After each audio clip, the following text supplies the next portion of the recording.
yaitu masalah gerakan dalam sholat, Pak. Gerakan dalam sholat.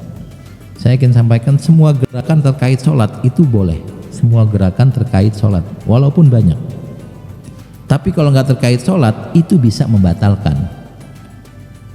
Contoh gerakan yang terkait sholat apa? Maju ketika shaf depannya kosong. Misalnya kita lagi sholat, shaf depannya kosong karena ada satu orang yang kentut, hadas. Karena shafnya kosong, kita maju. Nah, majunya ini boleh. Kan bergerak, Pak, boleh, karena terkait sholat. Atau imamnya malah yang batal, itu juga kita boleh maju. Apalagi gerakan yang terkait sholat. Misalnya ada orang lagi sholat di masjid terbuka kayak kita, sholat sunnah, Pak, ya. Lalu ada orang lewat, kata Nabi, cegah dia, dilarang. Sehingga nanti orang itu lewatnya lewat depan kita jauh dikit atau lewat belakang, bukan lewat pas depan kita, karena nanti kita lagi sholat ada orang lewat kan gak enak, Pak, ya. Tapi kalau jauhan dikit boleh. Nah, kalau nanti orang udah dicegah masih pengen ngotot, pengen maju, Anda boleh pukul, faktulhu. Jangan kenceng, Pak, ini berantem itu, mengingetin gitu, minggir supaya kesana. Itu gerakan, Pak, boleh. Tapi teman saya unik ketika sholat di Masjid UIN, sholat sunnah, dia lagi sholat ada yang lewat, cegah begini.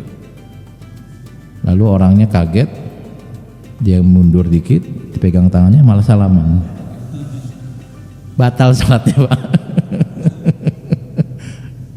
Itu sholat sunnah, jadi dia nggak tahu, sangkanya ngajakin salaman. Nah, itu boleh. Apalagi gerakan yang boleh. Ini menurut saya hal yang menarik, ya. Ketika kita sholat berjamaah di masjid, di musola, lalu ada bapak-bapak bawa anak kecil, anak 2 tahun gitu, ya.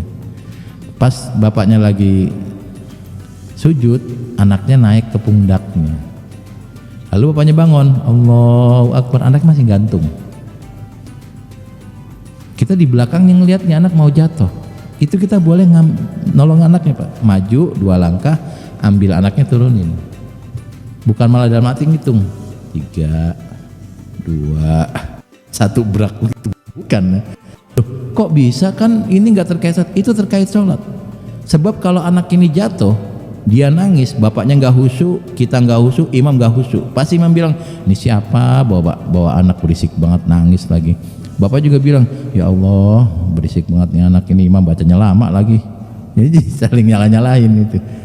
Karena Nabi pernah sholat menggendong bayi, Pak. Ada satu kali riwayat menyatakan, pas takbir ya gendong gini, pas ruku dipegang, pas sujud ditaruh di bawah sujud. Jadi Nabi pernah melakukan, dan itu menjadi contoh.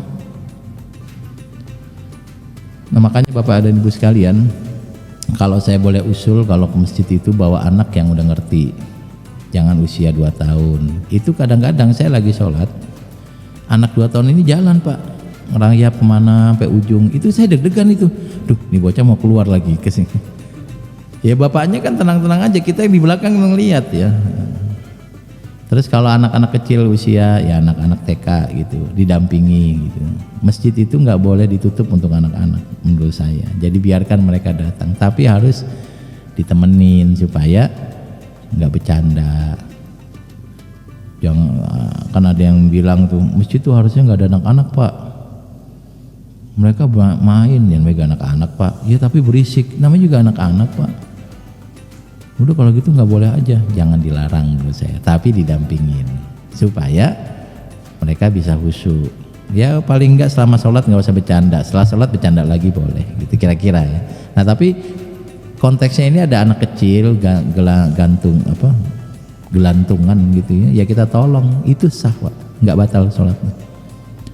Contoh lagi, dalam sebuah hadis nyatakan kalau kita lagi sholat lalu ada hewan yang berbahaya, kita boleh bunuh hewan itu, diinjek, boleh. Contohnya kelabang.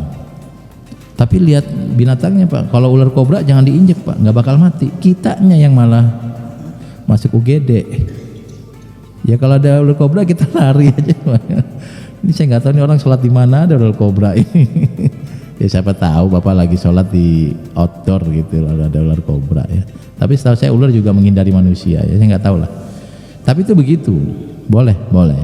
Yang paling gampang memang kelabang kecil, injek, mejret, Pak. Saya udah udah pernah nginjek kelabang memang mati ya. Kalau kalajengking belum pernah nginjek, ular belum pernah. Harimau, ngapain harimau sholat dari harimau? Baik, itu gerakan diperbolehkan, Pak. Gerakan diperbolehkan. Yang lebih hebat dari itu adalah ketika sholat khauf, wa idza kunta fihim faqamta lahumus sholah. Sholat khauf itu begini. Dulu settingan perang itu adep-adepan, Pak, bukan kayak sekarang pakai teknologi. Yang perang di sini makan mie instan, senjatanya terbang, bukan. Dulu adep-adepan. Itu ketika sholatnya pas waktu sholat, ya Nabi takbir. Dibikin dua kelompok, kelompok A, kelompok B, tentaranya Nabi itu. Pas Nabi takbir semuanya takbir, tapi kelompok A nggak sholat, dia maju ke medan perang, tak begitu. Nanti pas Nabi tahiyat awal rakaat kedua, yang B ini nggak ikut tahiyat, yang B ini yang ke depan. Nanti yang A balik ke shaf sholat bersama Nabi. Jadi yang A dapat 2 rakaat bersama Nabi, yang B dapat 2 rakaat bersama Nabi. Nanti yang ikut salam yang tadi A itu, yang B ya baca sholat sambil baca Fatihah, nanti salam sendiri. Itu gerakannya banyak, Pak. Itu pernah. Nah, kalau sekarang udah nggak bisa sholat khauf ya, Pak. Sholat khauf kita bikin shop sholat ya, bikin tetet mati semua ya. Dulu pernah. Berarti kalau begitu gerakan yang terkait sholat diperbolehkan walaupun banyak. Kalau nggak banyak tapi nggak relevan sama sholat, itu malah nggak boleh. Contohnya balas WA, lagi sholat udah bunyi,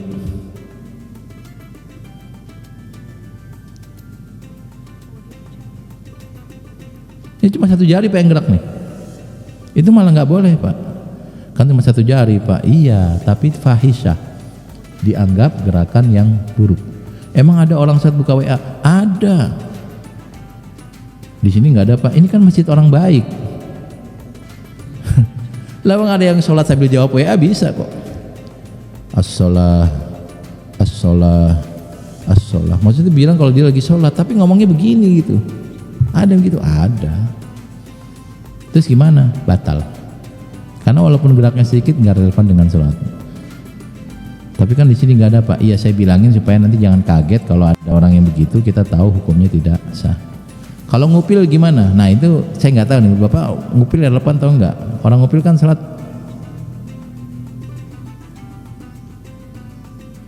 cuma 1 jari apa yang kurangnya, Pak, yang goyang. Nah ini yang lama jadi gini nih. Terus disentil. Itu relevan atau enggak gitu. Saya pikir kalau gatel bolehlah bertikat gitu ya. Tapi kalau sengaja ngupil jangan ya, jangan. Walaupun gerakan cuma 1 jari gitu. Ada yang begitu, ada ternyata ya, luar biasa orang sholat ya.